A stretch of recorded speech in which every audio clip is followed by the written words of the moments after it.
breastfeeding, bottle feeding. I wish everyone could breastfeed at least for a week. The developmental movement patterns that can happen during that time or will happen during that time are crucial for almost all the milestones your baby's about to produce. It's not just about eating, it's about movement.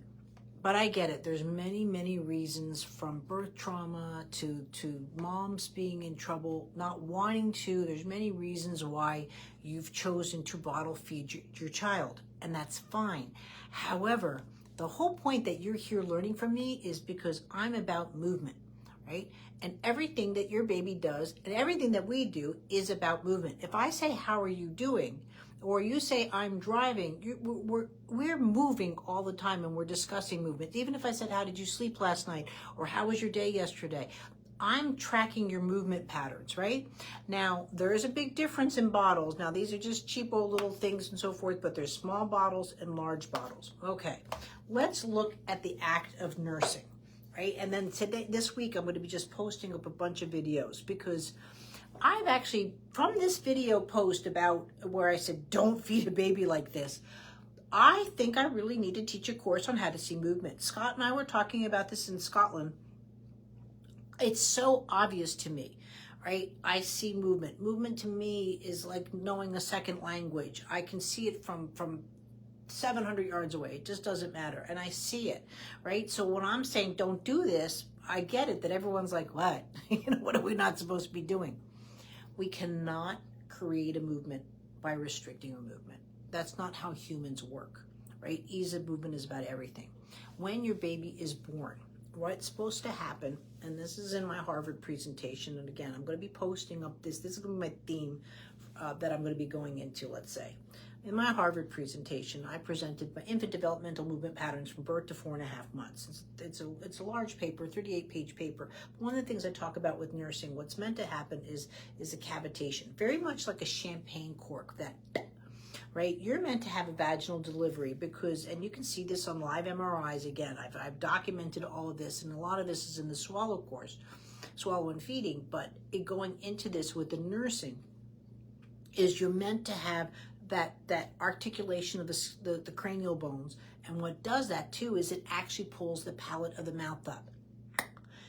The palate strike is not a reflex, right? It's an articulation of the bones and the cranial bones, and that they're going on, and it pulls. That is needed because all the foam in the lung bursts out, just like in champagne, and you get the force from the inside, the force of gravity, and that's where your baby gets their first wah, right? Because they're doing that. So that's why I'm very big on, if your child has not established a good first breath or had complications of breath or breath swallow ratios within the first 3 months of life, I can guarantee you they're going to not have abilities to go into vertical milestones without some form of assistance. It's just mathematical, because if you can't organize opposing gravity in breath or in swallow, you're not going to do it in walking without some help. And this is why all the milestones are meant to work together as a movement sequence and time dictated development versus, oh, all babies are different. No, you start seeing deviations like this going on, it's not fair to the child. But what we do, let's say by bottle feeding, we can also be creating deviations to the child. And you should be explained this by your professional, right? It shouldn't be some woman like me on YouTube, but I don't know why people just haven't figured it out. Like, oh, go pick out your own bottle. No, first of all, your child needs to be evaluated with the newborn movement assessment. Are they available? If you have issues with head rotations, you're going to have issues, let's say, with latching on or bottle feeding. And therefore it's going to start to create a conflict on their development, and it won't be optimal. Big thing with breast tissues, right? We have two.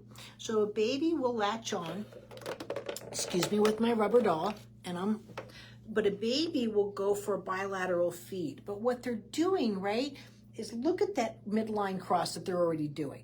And they're going to the food. You might assist your child and so forth, or go into it and find different ways of doing it, but that meet and greet is there. That's for tongue articulation. A suck from a breast tissue is forward, right? Versus a suck from the bottle are actually preventing the milk from falling down their throat. different tongue articulations, right? But I'm also bilateral. This is also why babies don't get constipated really if they're breastfed. And they do, again, this is where you need an evaluation. Does a child have a hernia or something like that? Because they're coming to this, their whole bodies are crossing midline. They're rotating around the breast tissue. And that is increasing the massage that's meant to happen in the pre-crawl of the vertebrae, right? And that's where you get that. When you're bottle feeding, one of the biggest issues is, first of all, you're a hand dominant. So if I'm a right-handed person, I'm going to be feeding my child in this position. So now we're losing the bilateral feed, right? And so what I recommend is that you feed sometimes to this, and again, small bottle, even smaller than this if you need to in the beginning. Let them come to the food, mimic the breast, coming to the breast, but you want a bilateral feed. And sometimes you're going to feed your baby on the left. I know it is a lot more trouble of having a smaller bottle that you have to clean and fill and so forth than a larger bottle. But I can also tell you this, a large bottle, and you fill it up because again, I don't mean to be disrespectful, because you're trying to save yourself effort of just a couple of bottles a day versus, first of all, now you're really away from the child, right? Because I can't get a trajectory of even that bonding, right? So now my baby's away. And two, with a lot of munchkins, especially, again, not a good first cry, not a good swallow, this is too much weight. You'll actually see this where the chin is collapsing on the children, especially if your child's been intubated. You know, you really got to watch those mechanics. Again, there's a difference of a kiss, a pucker, we come to corn on the cob, we come to our food, versus, again, a bottle is much more back. And the worst, oh my gosh, guys, please don't do this. Do you know how many babies, I really, honestly, I feel like I should be a referee and give her a red card. In the car seat is a child, they put a blanket over it, so now you have to wait, and they stick the bottle here, and they literally kick the car seat with their feet as the baby's being fed. Guys, these are brand new nervous systems. I don't want autism, right? And when I'm later on saying the child has issues with peripheral vision, and people can't understand why, it all goes back to that.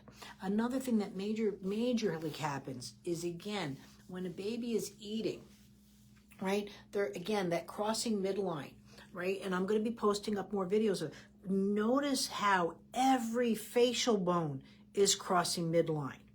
Right? When I'm bottle feeding my child, and again, I'm not trying to say, guys, because you've bottle fed your child, you've just created autism. What I'm trying to say is, when you're in this position, your child's not getting movements necessary that create optimal development. You want your child to throw a ball when this is all their face can move?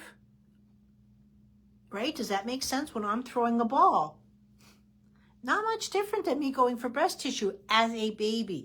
All of these milestones, this is where when people say reflexes are integrated. I hope not, actually, because, again, I don't want an overreactive reflex or an overreactive milestone, but where they have to, they create a conversation. You know, it's like reading, I was just in Scotland, Harry Potter. What wonderful books.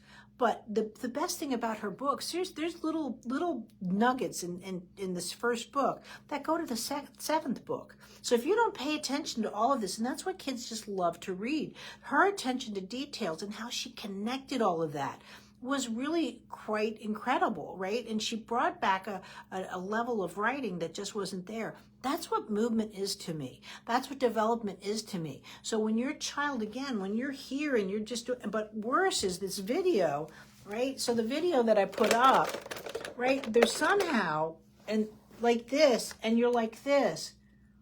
This child won't even be able to roll over, right? Of course you're going to be coming to me for help. It's not the way to go.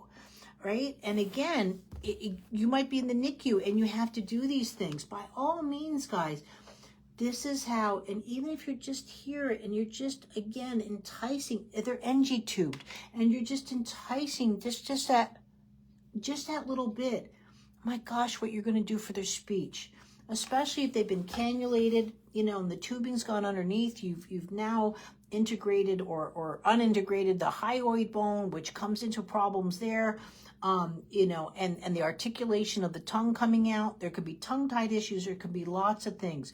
We come to our food. We do all of those things. And that's what nursing should be. But the more and more that you're away and you think that they're supposed to figure out how to suck like this, it's actually where I see a downgrade in a lot of courses where they even teach sucking to, let's say, adults, and they work on these movement patterns. They do it from their back. A baby's not going to learn to suck from their back. They just won't.